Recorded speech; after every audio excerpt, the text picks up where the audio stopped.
नमो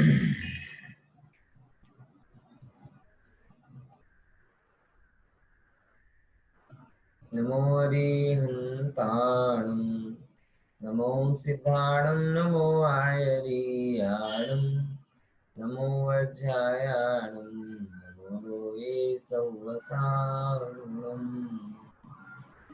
मोक्षमार्गस्य नेतारं वेतारं कर्मभूभृतां ज्ञातारं विश्वतत्त्वानां वन्दे तद्गुणगणपते। तत्वार सूत्र में कल हमने औदैक भाव की चर्चा शुरू की थी और मैंने आपसे थोड़ा आग्रह पूर्वक भी ये बोला था कि कल जो मैंने चर्चा की है उसको आप 2 से 3 दफे सुनना। कारण क्या है कि जीव की मूल भूल ही यही है कि उदय के बीच में परिणाम को भूल जाता है। क्या बोला? फिर से, उदय के बीच में परिणाम को भूल जाता है। क्षणवर्ती औदैक भाव को अपना ऐसा स्वभाव मान लेता है कि त्रिकाल पारिणामिक भाव मेरा स्वभाव है, ऐसे याद भी नहीं रहता। और जो अपने को भूल गया उसको उसकी मुक्ति कैसे होगी, उसका दुख दूर कैसे होगा? बात समझ में आ रही ना?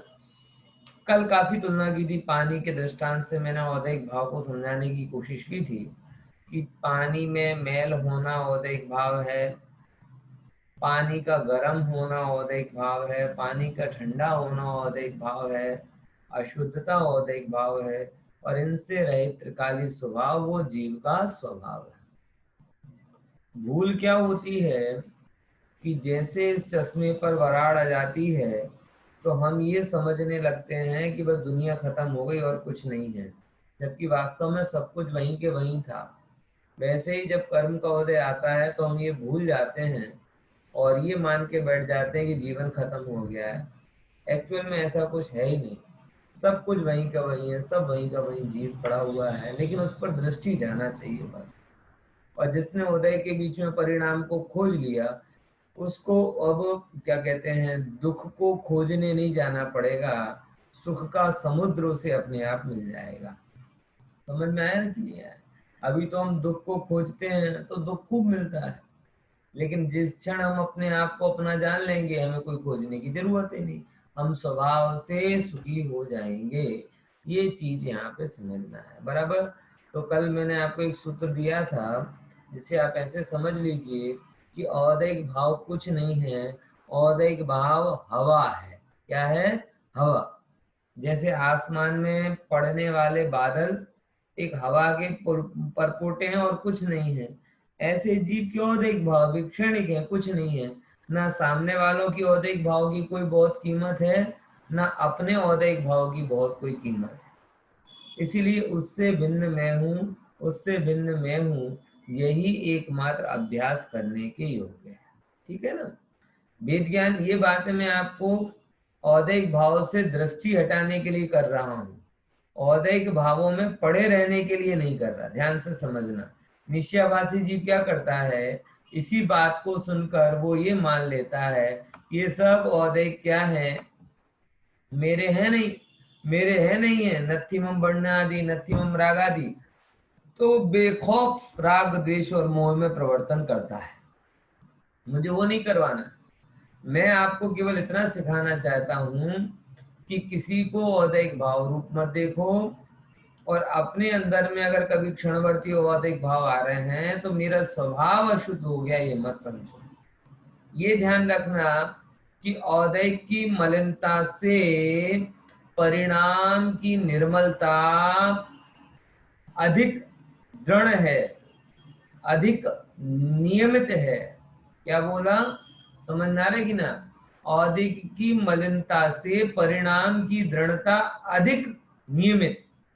कि औदिक की मलिनता तो कभी है कभी नहीं है, कभी कम है कभी ज्यादा है, लेकिन परिणाम की निर्मलता तो सदा काल सर्व परिस्थितियों में है।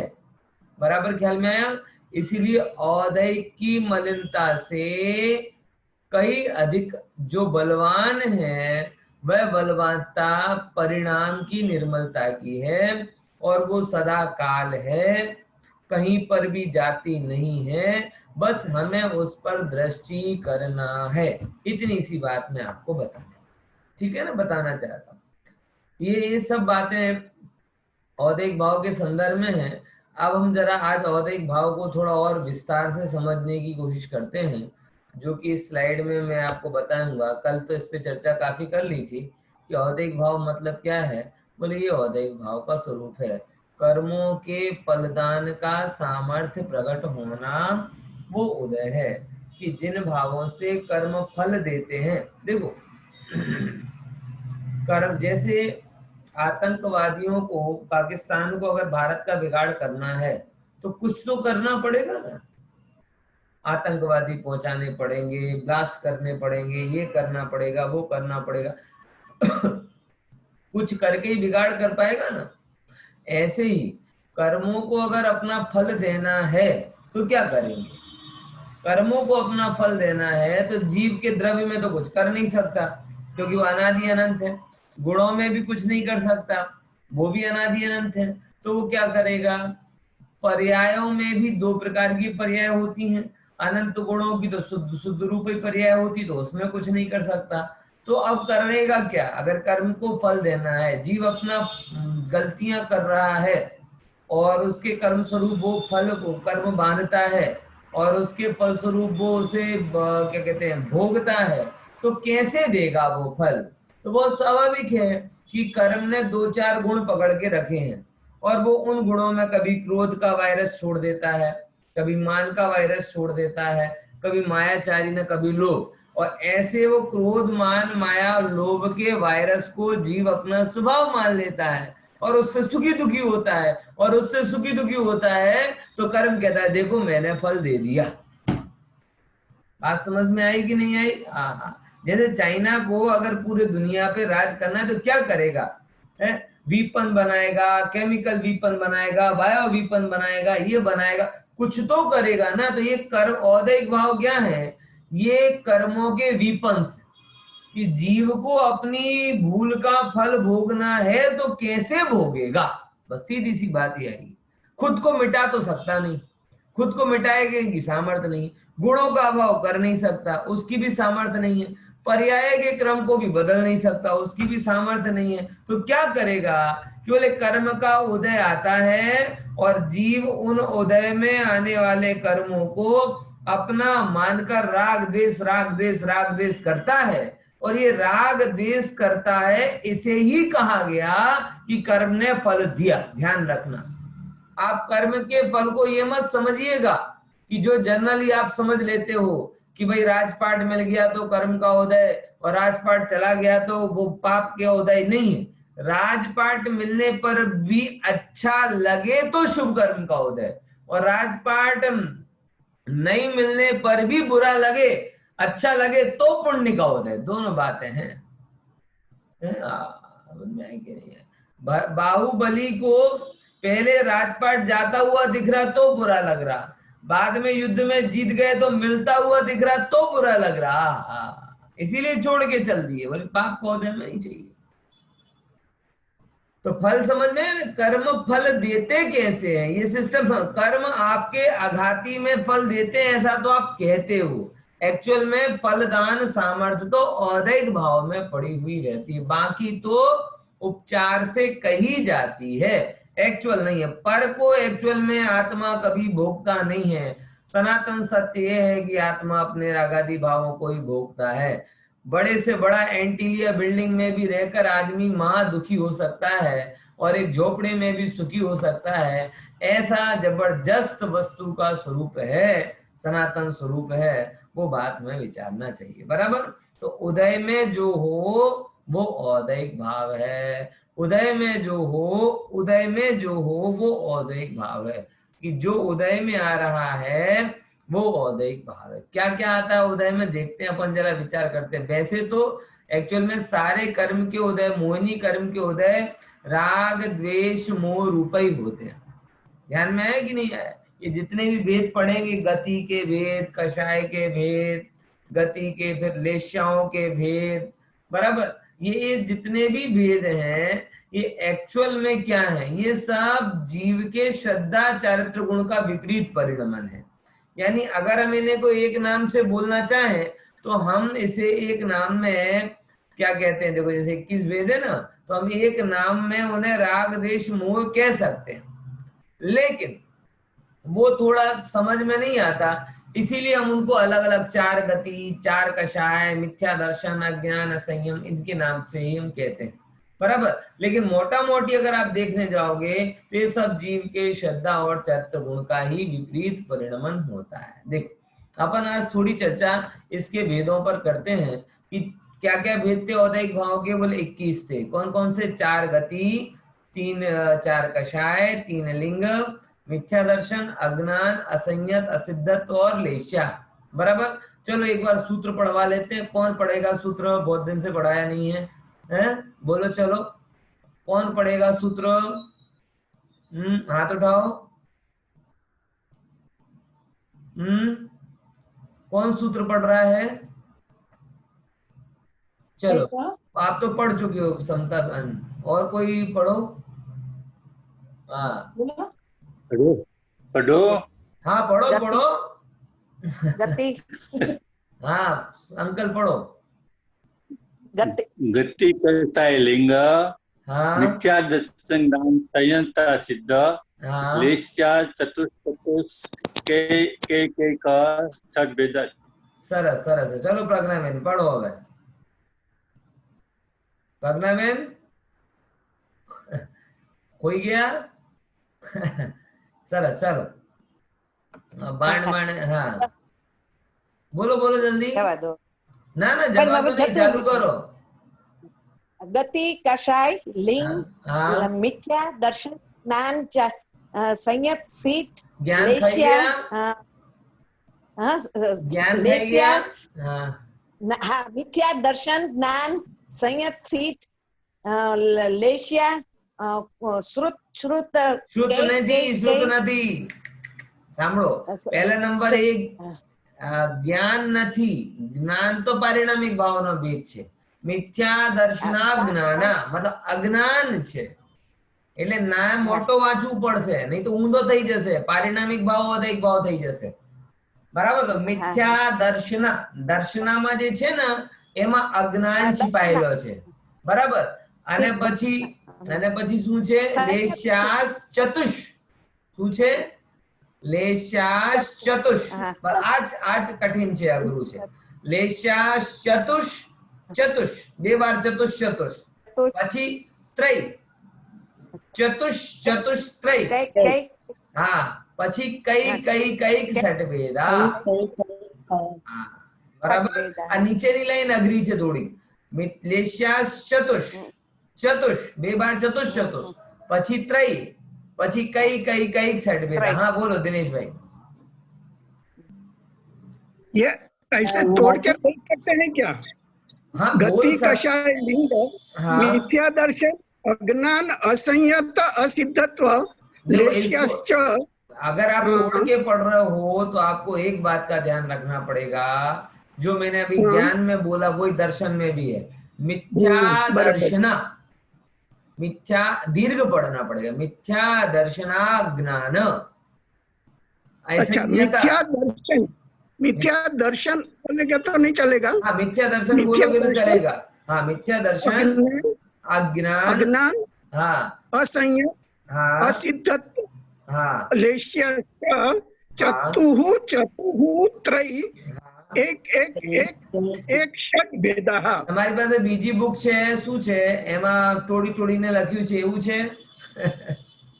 हाँ एक मैं આગળ કોઈ જગ્યાએ તોડીને વાંચેલું છે એટલે કહું છું। હા કેમ કે એક એક એક એમ જ વાંચો છો એટલા માટે। સારું સારું આ વાંચી શકાય, પણ બને ત્યાં સુધી આપણે સાંભળીએ વાંચવાનું। ચલો ચલો મ્યુટ કરી દો, બહુ અવાજ આવે છે કોની કોની। ચલો ઓકે હવે બધા ટ્રાય કરજો, બધા ટ્રાય કરજો। હવે આપણે જે આગળની વાત ચાલુ કરવી છે હે ને, જો હવે बहुत इंटरेस्टिंग बात जो आज अपन चालू करेंगे वो ये है, ये क्या हुआ है, हाँ, कि ये जो औदैहिक भाव के बारे में, 4 गति वाले जो औदैहिक भाव हैं वो जरा समझना है। इसको अपन थोड़ी भावदीप का ग्रंथ के आधार से भी लेंगे, समझने लायक है। देखो, गति नाम कर्म, पहले नंबर का जो 4 नंबर के हैं ना, 4 में पहले नंबर का कौन सा औदैहिक भाव है? 4 गति। तो क्या कहते हैं? गति नाम कर्म के उदय से क्या होते हैं जीव को? जो 4 गति रूप परिणाम होते हैं, ध्यान रखना, फिर से, गति नाम कर्म के उदय से जो जीव को 4 गति रूप परिणाम होते हैं, उन्हें हम क्या कहते हैं? गति नाम कर्म कहते हैं। पहले नंबर इस दिमाग में बहुत क्लियर कर लो, 4 आयु और 4 गति, ये समान के अलग अलग? बोलो, 4 आयु और 4 गति बराबर हैं कि अलग अलग हैं? उत्तर दो। अलग अलग है, अलग अलग अलग अलग है। जनरली नाम सेम है तो काम भी सेम मत समझ लेना। ये नाम भले ही सेम है लेकिन काम अलग अलग है। वो 4 आयु कर्म के निमित्त से बनती और 4 गति नाम कर्म के निमित्त से होती है। थोड़ा इसको समझो। आयु कर्म क्या कहलाता है? कि किस शरीर में जीव रहता है, वो बेड़ी के समान जो होता है वो कहलाता है आयु कर्म। और जिस गति में के योग्य परिणाम जीव को होते हैं वो कहलाता है गति नाम कर्म। गति नाम, आप देखोगे कि मनुष्य का बच्चा पैदा होते ही मनुष्य के भांति व्यवहार करता है और पशु का बच्चा पैदा होते ही पशु की भांति व्यवहार करने लगता है। ऐसा क्यों होता है? कौन सिखाने जाता है? जो एक्सटर्नल एक्स्ट्रा ट्रेनिंग देते हैं वो तो अलग बात है ही, लेकिन कुछ ऐसी चीजें होती हैं जो बाय डिफॉल्ट होती हैं। मतलब मनुष्य के बच्चे की एक्टिविटी उसके विकास और पशु के बच्चे की एक्टिविटी उसका विकास, ये खुद ब खुद होता है। तो ये तो कोई सिखा नहीं रहा, तो कैसे हो रहा है? बोले ये जो हो रहा है वो इन गति नाम कर्म के कारण हो रहा है। देखो, बहुत अच्छी बात है, आपको भावदीप का ग्रंथ में पढ़ने को मिलेगी। मैं केवल हिंट देता हूं, उसमें आप समझना। भावदीप का ग्रंथ है, मैंने आपके स्क्रीन पर देखा है, दिख रहा है ना? दिख रहा है? हाँ कि ना? बोलो हेलो। हाँ, दिख रहा है। हाँ चलो ठीक है ना। हाँ, ये क्योंकि ये अलग शेयर किया ना तो दिखे तो बात कर। देखो, सबसे पहले क्या है? गति नाम कर्म की परिभाषा बताते हैं। 3 में प्रथम ही 4 गति के भाव अधिकार लिखते हैं। ये भावदीप का नाम का ग्रंथ है। मैं सबसे निवेदन करता हूं कि समय निकालकर ये ग्रंथ अवश्य पढ़ना चाहिए। बहुत अद्भुत ग्रंथ है ना? बहुत अच्छा है। गति भाव 4 प्रकार का। देखो, गति अवस्था नहीं बोली, गति भाव बोला। क्या बोला? अवस्था मतलब वो शरीर और आत्मा की दशा, वो गति कहलाती। जिसे हमने बाल बोध में पढ़ा, गति किसे कहते हैं? बोले जीव की अवस्था विशेष या जहां पे रहता है वो गति कहते हैं। वो बात नहीं, यहाँ गति मतलब भाव है, बराबर। तो मनुष्य गति के भाव, त्रियंच गति के भाव, देव गति के भाव और नरक गति के भाव। अब देखो, गति, ये परिभाषा आती है। गति नाम कर्म के उदयते आत्मा विषय जो भाव निपजे सो गति भाव कहिए। गति नाम कर्म के उदय से जो भाव आत्मा में होता है उसे गति नाम कर्म कहते हैं। जो जीव जैसी गति पावे ताही संबंधी सर्वभाव ताही गति के अनुसार हुए हैं। कि जीव जैसी गति को पाता है वैसे भाव उनको होते हैं। आप देखोगे कि पशु पैदा होते ही अलग व्यवहार करते ना, मनुष्य अलग व्यवहार करते। ये रसोड़े की व्यवस्था है ना, रसोड़े की व्यवस्था, पशुओं में कुछ नहीं है। अरे पशुओं में क्या, 84 लाख योनियों में 83,99,999 योनियों में रसोड़ा नहीं है ना, नरक गति में है ना, देव गति में है ना, पशुओं को है। कहीं रसोड़े की व्यवस्था नहीं है। ये मनुष्य नहीं रसोड़े की व्यवस्था बनाई है, बराबर। और एक बार रसोड़ा बनाता है और फिर रसोड़े के चक्कर में पूरी जिंदगी तावड़ी ना तीरवाना में लगा देता है, बराबर ना। आंटी बराबर का नहीं कहावत, तावड़ी ना तीरवाना, वो समझा भी मैंने है कि एक बार जीव रसोई में मनुष्य की आदि अवस्था, जिसमें माताओं बहनों को तो विचार करना कि सुबह का भोजन हो नहीं पाता कि सांझे शू करीशु, बराबर। कहीं जाना हो तो क्या नाश्ता लेकर जाना, कहीं आना हो तो क्या बनाना, ये पूरा समय किसके, रसोई के इर्द गिर्द चला जाता है। तो ये भाव त्रियंच को क्यों नहीं होता? बोले त्रियंच को इस जाति के गति नाम कर्म का उदय नहीं है, ये मनुष्य गति के ही नाम कर्म का उदय है, इसके कारण ही आपको ऐसे भाव होते हैं। ये तो एक एग्जाम्पल दिया। और बताते हैं, जरा हम पहचान कर लें अपनी कि हम वास्तव में अपना जैसे ना डीएनए टेस्ट कर लें कि हम केवल शरीर से ही मनुष्य हैं कि मनुष्य गति के अनुसार हमारे भाव भी चल रहे हैं। देखो क्या क्या होते हैं, बताते हैं। मनुष्य गति नाम कर्म किसे कहते हैं? मनुष्य गति नाम कर्म हुए देखो क्या, उदय ते जीव मनुष्य गति पावे हैं। कोई प्रश्न हो तो पूछते जाना, हाँ, क्योंकि थोड़ा जल्दी जल्दी लेंगे, क्योंकि अपना मेन विषय नहीं है। मेन विषय तो अपना वो तत्पर सूत्र है ना, इसलिए इसको जल्दी लेने की कोशिश करेंगे। मनुष्यों के क्या पंडित साहब, मुझे एक प्रश्न है। बोलो। ये जैसे नाम कर्म का उदय है, ये गति के चार भेद। हाँ हाँ। तो फिर ये इसमें राग द्वेष कैसे होगा? ये तो मतलब अघातीय कर्मों में चला जाएगा। बहुत बढ़िया प्रश्न है, बहुत बढ़िया प्रश्न है। लेकिन ये स्थूलता के साथ में कहा गया कथन है कि राग मतलब नाम का अघाती का बाहरी उदय। एक्चुअल में देखा जाए, गोत्र में भी आप देखोगे तो सूक्ष्म रूप से जीव के गोत्र अनुसार परिणाम भी कहे जाते हैं। कहते कि नहीं कहते? उच्च गोत्र मात्र से काम नहीं चलता, उच्च गोत्र अनुसार परिणाम भी होने चाहिए। नीच गोत्र से काम वो नहीं होता, नीच गोत्र के अनुसार काम भी होना चाहिए। ऐसे करके जब अपन सूक्ष्मता में देखते हैं तो जिन्हें हम अघाती कर्म कहते हैं, उन अघाती कर्मों के इफेक्ट भी जीव पर अल्प स्वल्प मात्रा में पड़ते हैं, भले निमित्त नैमित्तिक रूप में हो, भले ही निमित्त नैमित्तिक रूप में हो, लेकिन उनको इफेक्ट पड़ते हैं। और उन्हीं इफेक्ट को यहाँ पर उस कर्म को स्पेशलाइज करके बताया गया है। एक्चुअल में देखा जाए तो सारे ये जो भी परिणाम है ना, इनमें जैसे कि होता है कि मति ज्ञान का उदय तो उसमें वीर्यांतरा साथ में जुड़ता है। अकेले मति ज्ञान काम नहीं करता, मति ज्ञानावरण का क्षोभसम, उसमें वीर्यांतराय का क्षोभसम जुड़ेगा ही जुड़ेगा, बराबर। दर्शन का अगर वो होगा तो ज्ञान का साथ में रहेगा ही रहेगा। ऐसे ही नाम कर्म के उदय मात्र से काम नहीं हो रहा, उसमें मुंह जुड़ा ही जुड़ा हुआ है। लेकिन जुड़े होने पर भी यहाँ पे नाम कर्म को विशेष करके कहा जा रहा है। पॉइंट समझ में आया बेन? नाम कर्म और अकेले नाम कर्म से काम नहीं हो रहा, जहां भाव आ रहे हैं वहां भाव का कारण मोह ही है, लेकिन वो इतने क्लोज है, लेकिन किसी एक को तो कहना पड़ेगा ना। तो इसके हिसाब से हम जैसे सर्वत्र ये कथन है, वेदनी बिना मोहिनी के फल नहीं देता, वेदनी बिना मोहिनी के फल नहीं देता, लेकिन तो भी हम क्या कहते हैं, वेदनी के उदय से मिला। ऐसे ही आपस में इन कर्मों का थोड़ा कनेक्शन होता है, एकदम अलग अलग टेरिटरी नहीं है, ये सबसे भिन्न नहीं है।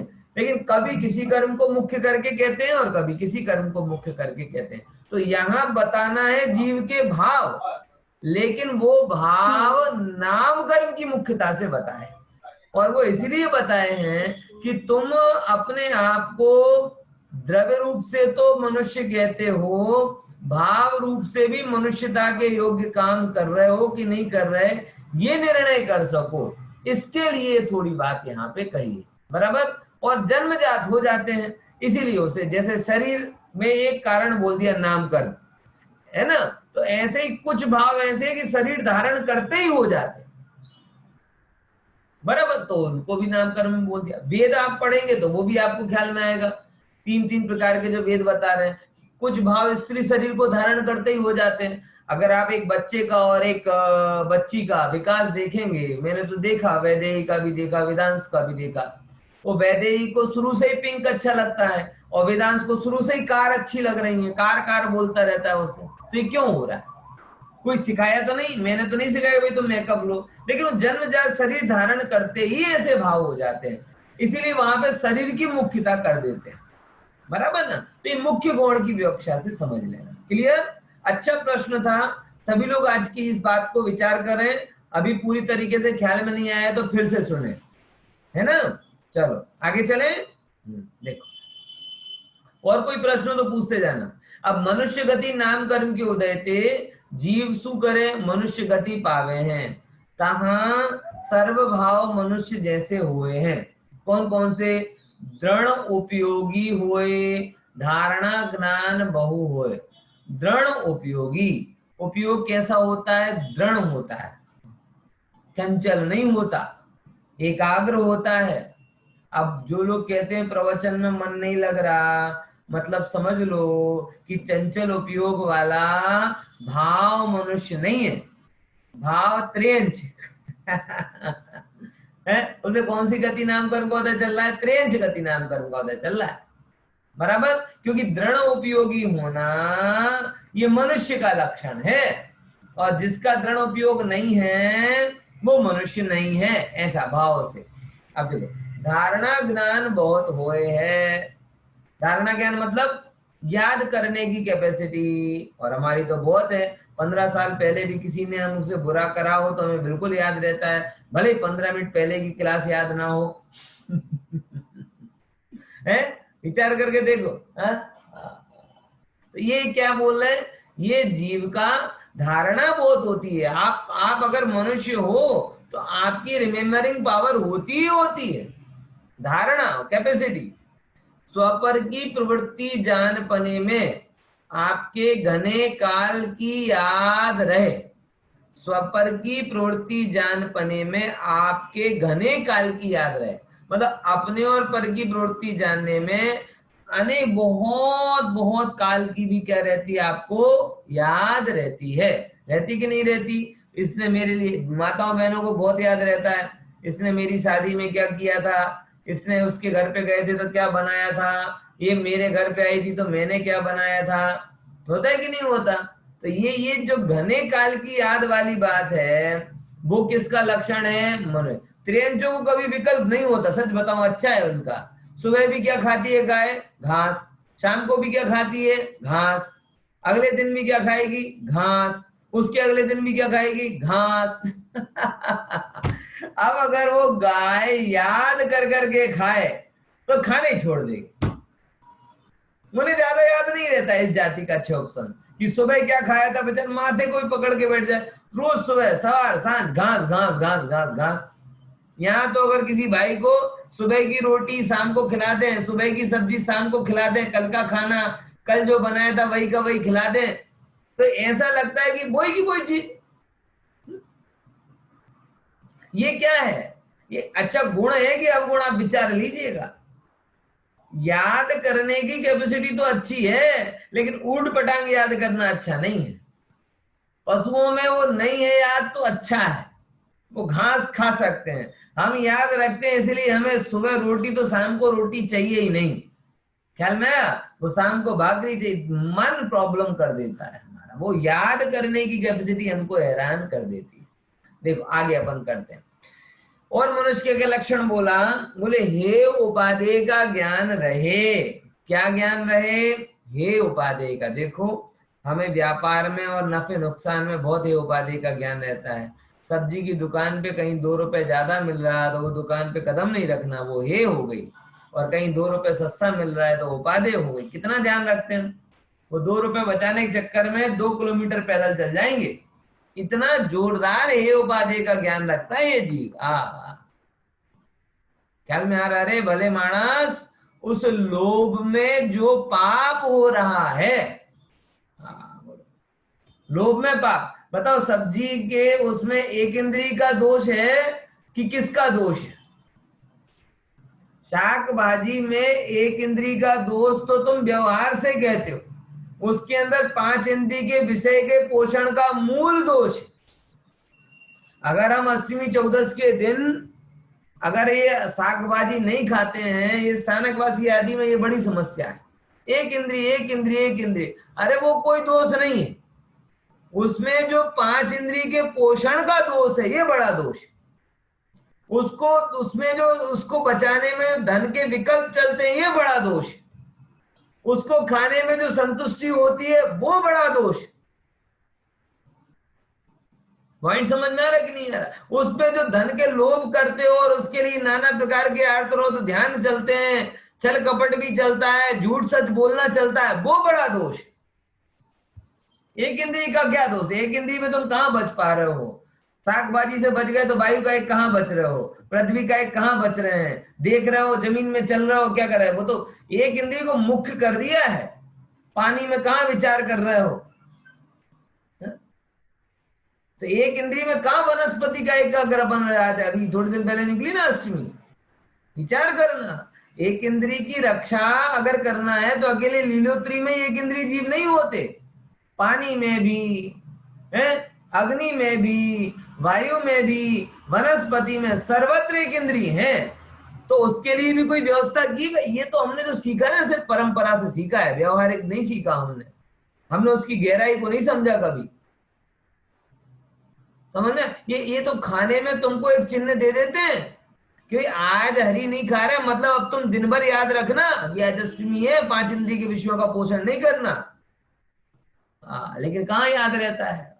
लीलोत्री के जीव दिख रहे हैं, लाइट के जीव नहीं दिख रहे, अग्नि का एक के, पंखा वगैरह 1 मिनट नहीं चलता, वहां जीव का घात नहीं होता। लाइट के बिना नहीं चलता, उसको वहां जीव का घात नहीं होता। बिना देखे चल रहा है, जीव का घात नहीं होता। एक इंद्रिय में तो अनुमोदना तक का दोष काउंट कर लो, और बाकी सीधी सीधी कर जाओ तो कोई दिक्कत नहीं। भाई विचार कर लेना, ये जो विवेक है ना, ये हे उपाधि का ज्ञान कहलाता है कि क्या करने योग्य है और क्या नहीं करने योग्य। और सबसे बड़ी बात भाई साहब, द्रव्य हिंसा से ज्यादा भाव हिंसा को पकड़ो। भाव हिंसा सर्वाधिक, बराबर ना? तो ये जो कैलकुलेट कर रहा है जीव की कौन सा हे है और क्या उपादेय है, ये जो कैलकुलेशन है ये मनुष्य मात्र कर पाता है। बाकी कोई भी गति का जीव हो ना, उसको जो संस्कार मिले वो ही करेगा। आप गाय को भागवत करके ये बोलो कि भैया घास में इतने जीव होते हैं, लीली घास मत खाओ, तुम सूखा भूसा खाओ, 1 महीने तक प्रवचन सुनाओ उसको, गाय को, लीली घास में जीव होते हैं, तुम सूखा भूसा खाने चालू करो, तो उसके अंदर वो हे बनाएगा क्या? उपादेय बनाएगा क्या? है ये कैपेसिटी नहीं है उनके अंदर में। बोलो, गजब है ना कि ना तो वो भोजन को छोड़ सकते हैं और ना ज्यादा भोजन को ग्रहण कर सकते हैं। मनुष्य दोनों कर लिया, वो भोजन को छोड़ भी सकता है और चाहे तो एकासन आदि के नाम पर 3 टाइम का भोजन कर भी सकता है। समझ में आए कि नहीं आए? तो हे उपादेय का ज्ञान रहे। फिर और क्या करे? सम्यक तो व्रत तप चारित्र धारण करने की शक्ति हो, ये कैपेसिटी है। कोई व्यक्ति सम्यक के लिए प्रयास नहीं कर रहा, व्रत आदि धारण नहीं कर रहा, तप आदि धारण करना नहीं चाहता है, व्यवहार की बात चल रही है, तो समझ लेना कि वो द्रव्य रूप से तो मनुष्य दिख रहा है लेकिन भाव रूप से त्रियंच है, क्योंकि वो लोग नहीं करते प्रयास। मनुष्य के अंदर ये ताकत है कि इच्छा होती है तो इच्छा का तत्व ज्ञान के द्वारा निवारण कर सकता है, ये कुदरती क्षमता है और गतियों में नहीं। और आप इस क्षमता को यूज नहीं करो तो अपनी मूर्खता है, बराबर। और देखो, पुण्याधिकारी क्रिया में दृढ़ होए, जो मनुष्य है वो ऐसी क्रिया जिनसे पुण्य बंध होता है उनमें दृढ़ होता है। अब देखो, कोई कहता है अरे पंडित जी पुण्य में दृढ़ कर रहे हैं आप तो, अरे भाई साहब, पाप की दृढ़ता छुड़ाने के लिए पुण्य में दृढ़ किया जा रहा है, बाद में पुण्य की पकड़ होगी तो वो भी छूट जाएगी आत्मा के बल से। पहले ये तो दृढ़ करो, 3 लोक में पंच परमेष्ठी सबसे ज्यादा इष्ट है, असंयम से संयम इष्ट है, हिंसा से अहिंसा इष्ट है, विषय से वैराग्य इष्ट है। ये निर्णय तो करो, फिर उसके बाद में और स्टेज आगे जाओगे तो वो आत्मा की अहिंसा क्या है, आत्मा का संयम क्या है, आत्मा का वैराग्य क्या, वो एक स्टेज और आगे चले जाना। इसीलिए इसमें दृढ़ होना। देखो भाई साहब, पाप छोड़ने में दृढ़ता रखना और सत्कार्य करने की दृढ़ता रखना, ये ढीले पोचे होकर नहीं काम करना कि ठीक है होता है चलता है, होता है चलता है, दर्शन हो गए तो ठीक, पूजन हो गई तो ठीक, स्वाध्याय सुन लिया तो ठीक, नहीं सुना तो ठीक। जब जब भी मन में ये भाव आए कि सुन लिया तो ठीक, नहीं सुना तो ठीक, तब तक ये समझना क्या यही प्रश्न हम भोजन में भी लगा लेते हैं कि भोजन मिला तो ठीक, नहीं मिला तो ठीक? क्या यही प्रश्न हम व्यापार में भी लगा लेते हैं कि व्यापार में लाभ हुआ तो ठीक, नहीं हुआ तो ठीक? एकाध हर ग्राहक तो नफा देकर जाता है, एकाध ग्राहक नफा देकर नहीं जाए तो ठीक चलेगा ना? बोलो, है लगा सकते क्या हम ऐसा? और अगर हम ये नहीं लगा सकते तो फिर हमें पुण्य क्रियाओं में ये ऐसे क्यों समझ लेना? शास्त्रों में बोला है भाई साहब, अशुभ को छोड़ा जाता है और शुभ छूटता है, ये दोनों के अंतर को समझो। क्या बोला? अशुभ को छोड़ा जाता है और शुभ छूटता है। हम उल्टा कर रहे हैं, शुभ को छोड़ रहे हैं और अशुभ छोड़ने की जब बात करते हैं तब कहते हैं अब देखो हमारी योग्यता बढ़ेगी, 60 साल के दादी अम्मा हो गए ना, 60 साल के दादी हो गए, दादा हो गए, और अभी बोलोगे भी रात्रि भोजन छोड़ दो। अब ठीक है पंडित जी विचार कर रहे हैं, विचार कर रहे हैं। अरे पूरी जिंदगी विचार करते करते निकाल दी, प्राथमिक नियम नहीं ले पाए जैन धर्म का, अब विचार कर रहे हैं, विचार कर, तो कब करोगे? पॉइंट समझ में आ रहा कि नहीं? 65 साल के घर में रहने वाली लेडीज जिन्हें कोई काम नहीं, और ऐसे भी जब रात्रि भोजन करती हुई दिखती हैं तो मुझे गुरुदेव याद आते हैं जो ये कहते थे कि जे रात्रि भोजन करतो होए इन्हें समय सारने अड़वानो अधिकार नहीं। और ये किसमें का, ये भी आप समझ लो, वचनामृत के प्रवचन में बोला, जहां अध्यात्म की मुख्यता है। समझो जरा इस बात को भाई साहब, है? इसीलिए कहते हैं कि दृढ़ होए, पुण्यादि क्रिया में दृढ़ होए, ये ऑप्शनल में नहीं रखे, दृढ़ता के साथ में करे। फिर क्या बोले? मनुष्य गति में मैथुन आदि क्रिया ढकी हुए, बाकी सर्वत्र देखे जाए पशुओं में ऐसा कोई वो नहीं होता कि वो जो भी मैथुन आदि की क्रिया हो वो प्रच्छन्न होकर छिपकर करते हो। मनुष्यों में ये है। अब आजकल के कुछ मनुष्य हैं जो मतलब पशुता की तरफ जा रहे हैं, तो वो भी इन क्रियाओं को उन्मुक्त होकर करने लगे। अब उन्हें ये समझ में नहीं आ रहा कि हम परमात्मा की तरफ बनने जा रहे हैं कि पशु बनने की तरफ जा रहे हैं। ये जो लक्षण है ये पशु नाम कर्म का है। अब देखो, अन्न पान मेवा मिष्ठान दुग्ध आदि नाना प्रकार स्वाद पूर्वक जाके खान पान हो। देखो समझना, नीरस भोजन करना मतलब मनुष्य नीरस करता है ऐसा नहीं समझना। मनुष्य गति में रसोई बनी है, ये सब किसके लिए बनी है? कि व्यवस्थित आप स्वादिष्ट भोजन करो। स्वादिष्ट भोजन करना मनुष्य गति नाम कर्म का उदय है, और इसमें रीझना मोह का उदय है। तो आपको ये विवेक मनुष्य गति नाम कर्म से होगा, समझना। मनुष्य गति नाम कर्म से क्या होगा? विवेक होगा कि स्वाद क्या है, बेस्वाद क्या है। लेकिन राग देश तो मोह के कारण हो रहा है। बराबर समझे कि नहीं समझे? तो ऐसा मत समझना कि आप कोई ज्ञानी को नीरस भोजन खिला दो तो उसे पता ही नहीं चलेगा, मतलब उसे रस और नीरस में पता ही नहीं चले तो जड़ नहीं हो गया है। ज्ञानी है तो सब पता रहता है। बराबर। और क्या कहते हैं? हस्त थकी मुखमा कवला हार करे, ऐसे कौड़ियों करी ने खाए। अग्नि आदि करी पच्चा जाके द्रव्य क्षेत्र काल भाव की मर्यादा लिए भोजन आदि का, द्रव्य क्षेत्र काल की भाव की मर्यादा के साथ में भोजन, पका हुआ भोजन करता है। सोना, बैठना, खड़ा होना,